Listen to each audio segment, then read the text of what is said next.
ಎಲ್ರಿಗೂ ನಮಸ್ಕಾರ. Welcome back to my channel.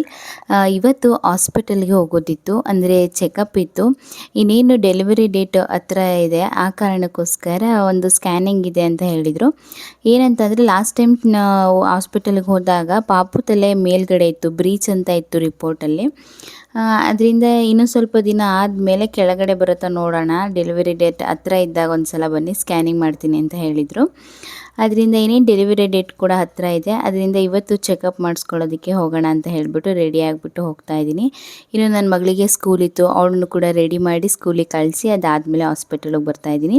ನಾನು ತೋರಿಸ್ತಾ ಇರೋಂಥ ಹಾಸ್ಪಿಟಲ್ ಇದು. ಆಲ್ಮೋಸ್ಟ್ ಮೈಸೂರಲ್ಲಿರೋರಿಗೆ ಹಾಸ್ಪಿಟಲ್ ಬಗ್ಗೆ ಗೊತ್ತಿರುತ್ತೆ, ಜ್ಯೋತಿಸ್ ಹೆಲ್ತ್ ಕೇರು. ನನಗೆ ಫಸ್ಟ್ ಪ್ರೆಗ್ನೆನ್ಸಿಲೂ ಕೂಡ ಇಲ್ಲೇ ತೋರಿಸಿದ್ದು, ಅದರಿಂದ ಈಗಲೂ ಕೂಡ ಇಲ್ಲೇ ತೋರಿಸ್ತಾ ಇದ್ದೀನಿ. ಹಾಸ್ಪಿಟಲ್ಗೆ ತೋರಿಸಿದಾಗ ಇವತ್ತಿನ ಟೆಸ್ಟಲ್ಲಿ ಪಾಪು ತಲೆ ಕೆಳಗಡೆ ಆಗಿತ್ತು. ಏನೋ ತುಂಬ ಖುಷಿ ಆಯಿತು. ಲಾಸ್ಟ್ ಟೈಮ್ ಅಂತೂ ಟೆನ್ಷನ್ ಆಗಿಬಿಟ್ಟಿತ್ತು, ಬ್ರೀಚ್ ಇದೆ ತಲೆ, ಪಾಪು ತಲೆ ಮೇಲ್ಗಡೆ ಇದೆ ಅಂತ ಹೇಳಿದಾಗ. ಅದಾದಮೇಲೆ ಹಾಸ್ಪಿಟಲ್ ಚೆಕಪ್ ಎಲ್ಲನೂ ಕೂಡ ಮುಗಿಸ್ಕೊಂಡು ಬಂದ್ವಿ. ಹಾಗೆಯೇ ಲಾಸ್ಟ್ ಡೆಲಿವರಿ ಡೇಟು ಯಾವತ್ತು ಅಂತಲೂ ಕೂಡ ಫೈನಲ್ ಮಾಡಿಕೊಂಡು ಕೂಡ ಬಂದ್ವಿ.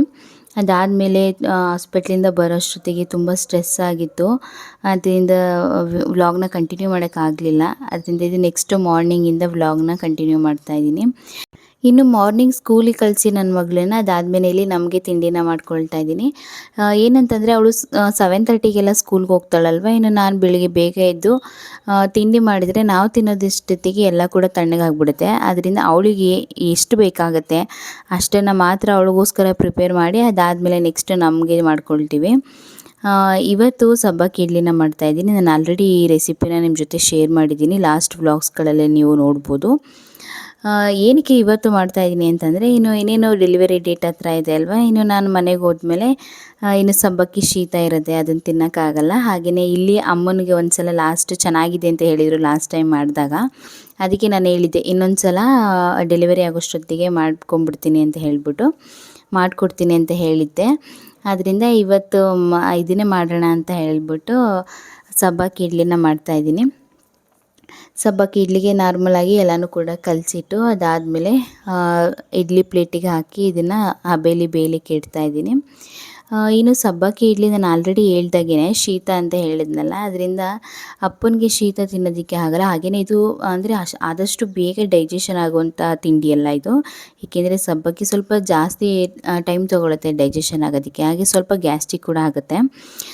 ಅದರಿಂದ ಅವ್ರಿಗೆ ಸ್ವಲ್ಪ ಆರೋಗ್ಯ ಆಗಲ್ಲ ಅಂತ ಅಂದಾಗ ತೊಂದರೆ ಆಗುತ್ತೆ ಅಂತ ಹೇಳಿಬಿಟ್ಟು ಅವರಿಗೆ ದೋಸೆ ಇಟ್ಟಿತ್ತು, ಅದಕ್ಕೆ ದೋಸೆ ಹಾಕ್ಕೊಂಡ್ಬಿಡೋಣ ಅಂತ ಹೇಳಿ ದೋಸೆ ಹಾಕ್ಕೊಡ್ತಾಯಿದ್ದೀನಿ.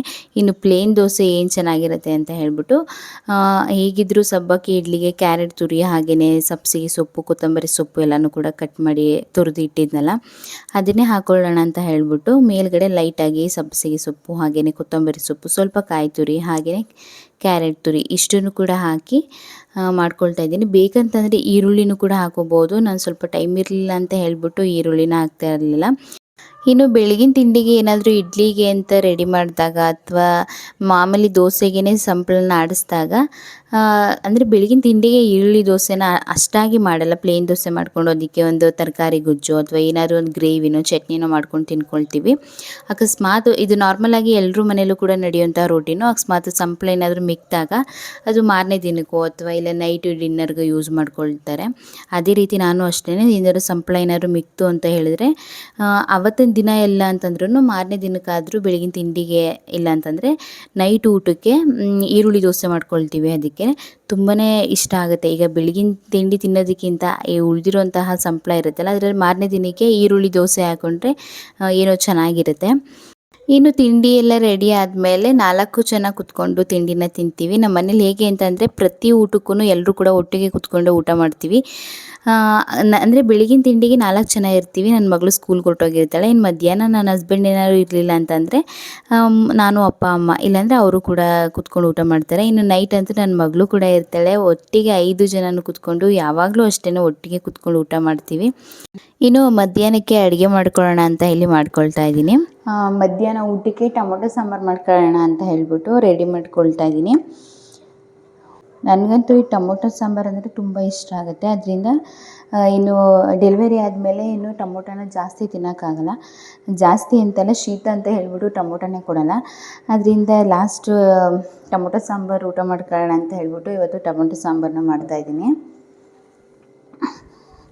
ಟೊಮೊಟೊ ಸಾಂಬಾರು ಮಾಡ್ಕೊಳ್ಳೋದಕ್ಕೆ ಫಸ್ಟಿಗೆ ಮಿಕ್ಸಿ ಜಾರಿಗೆ ಸ್ವಲ್ಪ ಕಾಯಿ ತುರಿನ ಹಾಕಿದ್ದೀನಿ. ಅದಕ್ಕೆ ಒಂದು ಸ್ವಲ್ಪ ಶುಂಠಿನ ಹಾಕ್ಕೊಳ್ತಾ ಇದ್ದೀನಿ. ಹಾಗೆಯೇ ಒಂದು 3 ಗೆಡ್ಡೆಯಷ್ಟು ಬೆಳ್ಳುಳ್ಳಿನ ಹಾಕ್ಕೊಳ್ತಾ ಇದ್ದೀನಿ. ಒಂದು ಮೀಡಿಯಮ್ ಸೈಜ್ದು ಈರುಳ್ಳಿನ ಹಾಕ್ಕೊಳ್ತಾ ಇದ್ದೀನಿ. ಚಿಕ್ಕದಾದರೆ 2 ಹಾಕ್ಕೋಬೋದು. ನಾನಿಲ್ಲಿ ಒಂದು ಮೀಡಿಯಮ್ ಸೈಜ್ದು ಒಂದನ್ನ ಹಾಕ್ಕೊಂಡಿದ್ದೀನಿ. ಟೊಮೊಟೊ ಸಾಂಬಾರು ಜೊತೆ ಸ್ವಲ್ಪ ಹುಣಸೆಹಣ್ಣು ಹಾಕ್ಕೊಂಡ್ರು ಚೆನ್ನಾಗಿರುತ್ತೆ. ಅದರಿಂದ ಒಂದು ಸ್ವಲ್ಪ ಹುಣಸೆಹಣ್ಣನ್ನು ಹಾಕ್ಕೊಳ್ತಾ ಇದ್ದೀನಿ. ಹಾಗೆಯೇ ಖಾರಕ್ಕೆ ಒಂದು 2 ಸ್ಪೂನಷ್ಟು ಸಾಂಬಾರು ಪೌಡರ್ನ ಹಾಕ್ಕೊಳ್ತಾ ಇದ್ದೀನಿ. ಇನ್ನು ಚೆನ್ನಾಗಿ ಹಣ್ಣಾಗಿರೋವಂಥದ್ದು ನಾನಿಲ್ಲಿ ಒಂದು 5 ಟೊಮೊಟೊನ ತೊಗೊಂಡಿದ್ದೀನಿ. ಟೊಮೊಟೊ ಸಾಂಬಾರು ಹುಳಿ ಆಗಿದ್ದರೆ ತುಂಬಾ ಚೆನ್ನಾಗಿರುತ್ತೆ. ಅದರಿಂದ ನಾನಿಲ್ಲಿ ಒಂದು 5 ಟೊಮೊಟೊನ ಹಾಕ್ಕೊಂಡಿದ್ದೀನಿ. ಇವಾಗ ಇಷ್ಟನ್ನು ಅಷ್ಟೇ ಸ್ವಲ್ಪ ನೀರನ್ನು ಹಾಕಿ ಇದನ್ನು ರುಬ್ಕೊಂಡು ಬರಬೇಕು. ಫುಲ್ಲು ನುಣ್ಣಗೆ ರುಬ್ಕೊಂಡು ಬರಬೇಕು. ಆಗ ತುಂಬಾ ಚೆನ್ನಾಗಿ ಬರುತ್ತೆ ಸಾಂಬಾರು. ಒಂದು ಪಾತ್ರೆನ ಬಿಸಿಗಿಟ್ಟು ಅದಕ್ಕೆ ಒಂದು ಸ್ವಲ್ಪ ಎಣ್ಣೆನ ಹಾಕ್ಕೊಳ್ತಾ ಇದ್ದೀನಿ. ಸಾಂಬಾರನ್ನ ಈ ಟೊಮೊಟೊ ಸಾಂಬಾರು ಸ್ವಲ್ಪ ಗಟ್ಟಿ ಮಾಡ್ತೀವಲ್ವ, ಅದರಿಂದ ಸಾಂಬಾರಿಗೆ ಎಣ್ಣೆ ಸ್ವಲ್ಪ ಮುಂದಾಗಿದ್ದರೆ ಸಾಂಬಾರು ಟೇಸ್ಟು ಚೆನ್ನಾಗಿ ಬರುತ್ತೆ. ಅದರಿಂದ ಸ್ವಲ್ಪ ಆಯಿಲ್ನ ಜಾಸ್ತಿ ಹಾಕ್ಕೊಂಡಿದ್ದೀನಿ.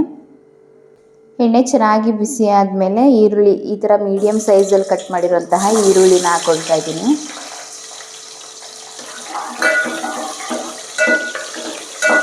ಈರುಳ್ಳಿ ಸ್ವಲ್ಪ ಬ್ರೌನ್ ಕಲರ್ ಬರಬೇಕು, ಅಲ್ಲಿವರೆಗೂ ಇದನ್ನು ಸ್ವಲ್ಪ ಚೆನ್ನಾಗಿ ಫ್ರೈ ಮಾಡ್ಕೋಬೇಕು.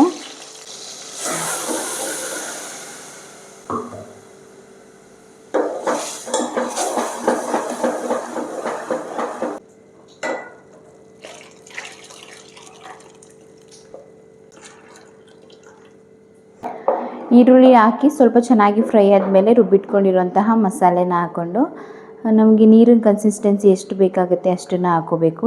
ತುಂಬಾ ಗಟ್ಟಿ ಇರಬಾರ್ದು, ಹಾಗೆ ತುಂಬ ತೆಳುವಾಗೂ ಇರಬಾರ್ದು. ಈ ರೀತಿ ಮೀಡಿಯಮ್ ಸ್ಟ್ರೆಚ್ಚಲ್ಲಿರೋದಿದ್ದರೆ ತುಂಬಾ ಚೆನ್ನಾಗಿರುತ್ತೆ. ಇನ್ನು ಅಡುಗೆ ಮಾಡ್ಕೊಳ್ತಾ ಇನ್ನು ಅಡುಗೆಗೆ ರೆಡಿ ಮಾಡಿ ಇಟ್ಕೊಂಡಿರೋಂಥದ್ದೆಲ್ಲನೂ ಕೂಡ ಕ್ಲೀನ್ ಮಾಡ್ಕೊಂಬಿಡ್ತೀನಿ. ಈರುಳ್ಳಿ ಸಿಪ್ಪೆ ಆಗಿರ್ಬೋದು, ಹಾಗೆಯೇ ಏನಾದ್ರು ತರಕಾರಿ ಹೆಚ್ಚಿಟ್ಟಿರೋದು, ಕಾಯಿ ತುರಿದಿರೋದು ಎಲ್ಲನೂ ಕೂಡ ಆಗಾಗ್ಗೆ ಕ್ಲೀನ್ ಮಾಡ್ಕೊಂಬಿಡ್ತೀನಿ. ಆಗ ಅಡುಗೆ ಮಾಡಿದಾದಮೇಲೆ ಅಡುಗೆ ಮನೆ ಕ್ಲೀನ್ ಮಾಡೋದು ಕೂಡ ನಮಗೆ ಈಸಿ ಆಗುತ್ತೆ ಅಂತ ಹೇಳಿಬಿಟ್ಟು ಒಂದು 10ರಿಂದ 15 ನಿಮಿಷ ಸಾಂಬಾರು ಚೆನ್ನಾಗಿ ಕುದಿಸ್ಕೋಬೇಕು. ಕುದಿಯೋಂಥ ಟೈಮಲ್ಲಿ ರುಚಿಗೆ ತಕ್ಕಷ್ಟು ಉಪ್ಪನ್ನು ಹಾಕ್ತಾಯಿದ್ದೀನಿ. ಈಗ ಒಂದು ರೌಂಡ್ ಚೆನ್ನಾಗಿ ಮಿಕ್ಸ್ ಮಾಡ್ಕೋಬೇಕು. ಮಿಕ್ಸ್ ಮಾಡಿಕೊಂಡು ಒಂದು 2ರಿಂದ 3 ನಿಮಿಷಗಳ ಕಾಲ ಇದನ್ನು ಚೆನ್ನಾಗಿ ಕುದಿಸ್ಕೊಂಡ್ರೆ ಬಿಸಿ ಬಿಸಿ ಅನ್ನದ ಜೊತೆಗೆ ತುಪ್ಪ ಹಾಕೊಂಡು ತಿಂತಾಯಿದ್ರೆ ತುಂಬಾ ಸಖತ್ ಟೇಸ್ಟ್ ಕೊಡುತ್ತೆ. ನೀವು ಕೂಡ ಒಂದ್ಸಲ ಇದೇ ರೀತಿ ಟ್ರೈ ಮಾಡಿ, ಖಂಡಿತ ನಿಮಗೂ ಇಷ್ಟ ಆಗುತ್ತೆ. ಇನ್ನು ಸಾಂಬಾರು ಕೂಡ ಸ್ವಲ್ಪ ಬೇಯೋದಿತ್ತು, ಅದರಿಂದ ಅದನ್ನು ಬೇಯಲಿಕ್ಕೆ ಇಟ್ಬಿಟ್ಟು ಇನ್ನು ರೈಸ್ ಮಾಡ್ಕೊಳ್ಳೋದಕ್ಕೆ ಅಂತ ಹೇಳ್ಬಿಟ್ಟು ಇಲ್ಲಿ ಮಾಡ್ಕೊಳ್ತಾ ಇದ್ದೀನಿ. ಕುಕ್ಕರ್ ಕೂಗೋಕೆ ಇಟ್ಟಿದ್ದೀನಿ. ಇನ್ನು ಬೆಳಗಿನ ತಿಂಡಿಗೆ ಇಡ್ಲಿ ಮಾಡಿದ್ದೆಲ್ಲ ಆ ಪಾತ್ರೆ ಎಲ್ಲನೂ ಕೂಡ ತೊಳೆದಿಟ್ಟಿದ್ದೆ. ಅದೆಲ್ಲನೂ ಕೂಡ ನೀರು ಸೋರಿದ ಮೇಲೆ ಎತ್ತಿಟ್ಕೊಳ್ತಾ ಇದ್ದೀನಿ. ಅಂದರೆ ಇಡ್ಲಿ ಮಾಡಿದಾಗಲೇ ಅಷ್ಟೇ, ಯಾವಾಗಲೂ ಸ್ವಲ್ಪ ಪಾತ್ರೆಗಳು ಜಾಸ್ತಿ ಇರುತ್ತೆ ತೊಳೆಯೋದಕ್ಕೆ. ಇನ್ನು ಅದನ್ನು ಹಾಗೇ ನೀರು ಆರದಂತೆ ಹಾಗೆ ಬಿಟ್ಟರೆ ಅದ್ರ ಸ್ಮೆಲ್ಲಿಗೆ ಒಳಗಡೆ ಎಲ್ಲ ಸ್ಮೆಲ್ ಬಂದ್ಬಿಡುತ್ತೆ. ಹಾಗೆಯೇ ಸ್ವಲ್ಪ ಬ್ಲ್ಯಾಕ್ ಥರ ಎಲ್ಲ ಆಗಿಬಿಟ್ಟಿರುತ್ತೆ. ಅದರಿಂದ ನೀರನ್ನು ಫುಲ್ಲು ಚೆನ್ನಾಗಿ ಅದನ್ನೆಲ್ಲನೂ ಕೂಡ ಡ್ರೈ ಆಗೋದಕ್ಕೆ ಬಿಟ್ಟು ಅದಾದಮೇಲೆ ಇಡ್ಲಿ ಪಾತ್ರೆನ ಎತ್ತಿಟ್ಕೊಳ್ತೀನಿ. ಈಗ ಸಾಂಬಾರು ಮತ್ತು ರೈಸ್ ಎರಡೂ ಕೂಡ ಆಯಿತು. ಅದಾದಮೇಲೆ ಮುದ್ದೆನ ಮಾಡ್ಕೊಳ್ತಾ ಇದ್ದೀನಿ. ಬೆಳಿಗ್ಗೆ ಯಾವಾಗಲೂ ಅಷ್ಟೇ ತಿಂಡಿನ ಮಾಡ್ಕೊಳ್ತೀವಿ, ಏನಾದರೂ ಬ್ರೇಕ್ಫಾಸ್ಟ್ ಇದ್ದೇ ಇರುತ್ತೆ. ಇನ್ನು ಮಧ್ಯಾಹ್ನ ಊಟಕ್ಕೆ ಅಂತ ಹೇಳಿ ಕಂಪಲ್ಸರಿ ಮುದ್ದೆ ಮಾಡಲೇಬೇಕು. ಇನ್ನು ನೈಟು ಅಂದರೆ ಮಧ್ಯಾಹ್ನ ತಿಂದಿದ್ದು ಏನಾದರೂ ಡೈಜೆಷನ್ ಏನಾದ್ರು ಆಗಲಿಲ್ಲ ಅಂತಂದರೆ ನೈಟು ಸ್ಕಿಪ್ ಮಾಡಿಬಿಡ್ತೀವಿ ಮುದ್ದೆನ. ಕೆಲವೊಂದು ಸಲ ಏನಾಗುತ್ತೆ ಅಂದರೆ ಬೆಳಿಗ್ಗೆನೇ ಮುದ್ದೆನೂ ಮಾಡಿಬಿಡ್ತೀನಿ. ಅದ್ರ ಜೊತೆಗೆ ತಿಂಡಿ ಅಂದರೆ ಅಪ್ಪನಿಗೆ ಒಂದೊಂದು ಸಲ ಮುದ್ದೆ ಬೇಕು ಅಂತಂದರೆ ಬೆಳಗಿನ ತಿಂಡಿಗೆ ಮುದ್ದೆನೂ ಆವಾಗಲೂ ಕೂಡ ಮಾಡಿಕೊಡ್ತೀನಿ. ಇಲ್ಲ ಅಂತ ಅಂದರೆ ಬೆಳಗಿನ ತಿಂಡಿ ಮಾಡಿ ಮಧ್ಯಾಹ್ನ ಕಂಪಲ್ಸರಿ ಮುದ್ದೆನೂ ಕೂಡ ಮಾಡಿರ್ತೀನಿ. ಇನ್ನು ಮಧ್ಯಾಹ್ನ ಊಟಕ್ಕೆ ವಿನು ಅವ್ರೇನು ಬರಲ್ಲ ಅಂತ ಹೇಳಿದ್ರು. ಅದರಿಂದ ನಾನು ಅಪ್ಪ ಅಮ್ಮ 3 ಜನ, ಅದರಿಂದ 3 ಮುದ್ದೆ ಮಾಡಿದ್ದೆ. ನಾನು ಹೇಗೆ ಅಂತಂದರೆ ಇಷ್ಟೇ ಜನ ಅಂತಂದರೆ ಅಷ್ಟೇ ಮುದ್ದೆ ಕರೆಕ್ಟಾಗಿ ಮಾಡ್ತೀನಿ. ನಂಗೆ ಸ್ವಲ್ಪ ಹೆಚ್ಚಿಗೆ ಉಳ್ಕೊಳ್ಳೋದು ಆ ಥರ ಎಲ್ಲ ಇಷ್ಟ ಆಗೋಲ್ಲ. ಅದರಿಂದ ಎಷ್ಟು ಬೇಕಾಗುತ್ತೆ ಅಷ್ಟನ್ನೇ ಮಾತ್ರ ಮಾಡ್ತೀನಿ ನಾನು. ಇನ್ನು ಮಧ್ಯಾಹ್ನ ಊಟಕ್ಕೆ ಅಂತ ಹೇಳಿಬಿಟ್ಟು ಈಗ ಮುದ್ದೆ ಮತ್ತು ಟೊಮೊಟೊ ಸಾಂಬಾರು ರೆಡಿಯಾಗಿದೆ. ಯಾವುದೇ ಊಟ ಆದರೂ ಅಷ್ಟೇ ನಂಚ್ಕೊಳ್ಳೋಕ್ಕೆ ಪಲ್ಯ ಇರ್ಬೋದು ಅಥವಾ ಇಲ್ಲಾಂದರೆ ಬೇರೆ ಏನಾದ್ರು ಸ್ನ್ಯಾಕ್ಸ್ ಇದ್ದರೆ ನನಗೆ ಇಷ್ಟ ಆಗುತ್ತೆ. ಅದರಿಂದ ಮನೇಲಿ ಮಾಡಿರುವಂತಹ ಚಕ್ಲಿ ಉಪ್ಪಿಟ್ಟಿತ್ತು, ಅದನ್ನೇ ನೆಂಚ್ಕೊಂಡು ಊಟನ ಮುಗಿಸ್ಕೊಂಡ್ವಿ. ಇನ್ನಿವತ್ತು ಗುರುವಾರ ಆಗಿರೋದ್ರಿಂದ ಮನೆಯೆಲ್ಲನೂ ಕೂಡ ಸಂಜೆ ಕ್ಲೀನ್ ಮಾಡ್ಕೊಳ್ತೀವಿ. ಏನಕ್ಕೆ ಅಂತ ಅಂದರೆ ಗುರುವಾರ, ಶುಕ್ರವಾರ, ಶನಿವಾರ 3 ದಿನ ಕಂಪಲ್ಸರಿ ನಮ್ಮ ಮನೇಲಿ ಪೂಜೆ ಇರುತ್ತೆ. 3 ದಿನವೂ ವಾರ ಮಾಡಬೇಕಾಗತ್ತೆ. ಇನ್ನು ಗುರುವಾರ ಸಂಜೆ ಟೈಮು ಪೂಜೆನ ಮಾಡಿಕೊಂಡ್ರೆ ಮನೆನ ಕ್ಲೀನ್ ಮಾಡಿ, ಇನ್ನು ಬೆಳಗ್ಗೆ ಶುಕ್ರವಾರ ಎದ್ದು ಏನು ಮನೆನ ಕ್ಲೀನ್ ಮಾಡಲ್ಲ. ಏಕೆಂದರೆ ಸಂಜೆ ಒಂದು 5:30 ಅಷ್ಟರಲ್ಲಿ ಮನೆಯೆಲ್ಲನೂ ಕೂಡ ಒರೆಸಿ ಎಲ್ಲ ರೆಡಿಯಾಗಿರುತ್ತೆ ಅಲ್ವ, ಇನ್ನು ಧೂಳೇನು ಬಂದಿರಲ್ಲ. ಇನ್ನು ಬೆಳಗ್ಗೆ ಎದ್ದು ಬೇಗನೆ ಪೂಜೆ ಮಾಡ್ಕೋಬೋದು ಅಂತ ಹೇಳ್ಬಿಟ್ಟು ಈ ರೂಟೀನ ಸ್ಟಾರ್ಟ್ ಮಾಡಿದ್ದೀನಿ. ಅಂತಂದರೆ ಈಗ ಪ್ರೆಗ್ನೆನ್ಸಿ ಇರೋದ್ರಿಂದ ಬೆಳಿಗ್ಗೆ ಬೇಗ ಎದ್ದು ಬೇಗ ಕೆಲಸ ಮಾಡೋಕ್ಕಾಗಲ್ವಲ್ಲ, ಅದರಿಂದ ಗುರುವಾರ ಸಂಜೆ ಟೈಮು ಮನೆಯೆಲ್ಲನೂ ಕೂಡ ಕ್ಲೀನ್ ಮಾಡಿಕೊಡ್ತೀನಿ. ಕ್ಲೀನ್ ಮಾಡಿ ಗುರುವಾರ ಸಂಜೆ ಪೂಜೆನ ಮಾಡಿ, ಸಾಧ್ಯ ಆದರೆ ಇಲ್ಲಿ ಹತ್ರದಲ್ಲೇ ಮಠ ಇದೆ, ಅಲ್ಲಿಗೆ ಹೋಗ್ತೀನಿ. ಅಂದರೆ ಈ ಟೈಮಲ್ಲಿ ಹೋಗ್ತಾ ಇರಲಿಲ್ಲ, ಅದರಿಂದ ನನ್ನ ಹಸ್ಬೆಂಡ್ ಹೋಗ್ತಾರೆ ಪ್ರತಿ ಗುರುವಾರ. ಇನ್ನು ಬೆಳಿಗ್ಗೆ ಬೇಗನೆ ಎದ್ದು ಶುಕ್ರವಾರದ ಪೂಜೆನೂ ಕೂಡ ಮುಗಿಸ್ಕೊಳ್ತೀನಿ. ಇದಿಷ್ಟು ಇವತ್ತಿನ ವ್ಲಾಗ್ ಆಗಿತ್ತು. ಐ ಹೋಪ್ ನಿಮ್ಮೆಲ್ರಿಗೂ ಕೂಡ ಈ ವಿಡಿಯೋ ಇಷ್ಟ ಆಗಿದೆ ಅಂತ ಅಂದ್ಕೊಳ್ತೀನಿ.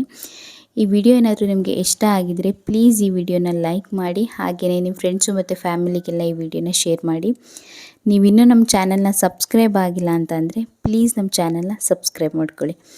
ಮುಂದಿನ ವ್ಲಾಗಲ್ಲಿ ಸಿಗ್ತೀನಿ. ಅಲ್ಲಿವರೆಗೂ ಬಾಯ್.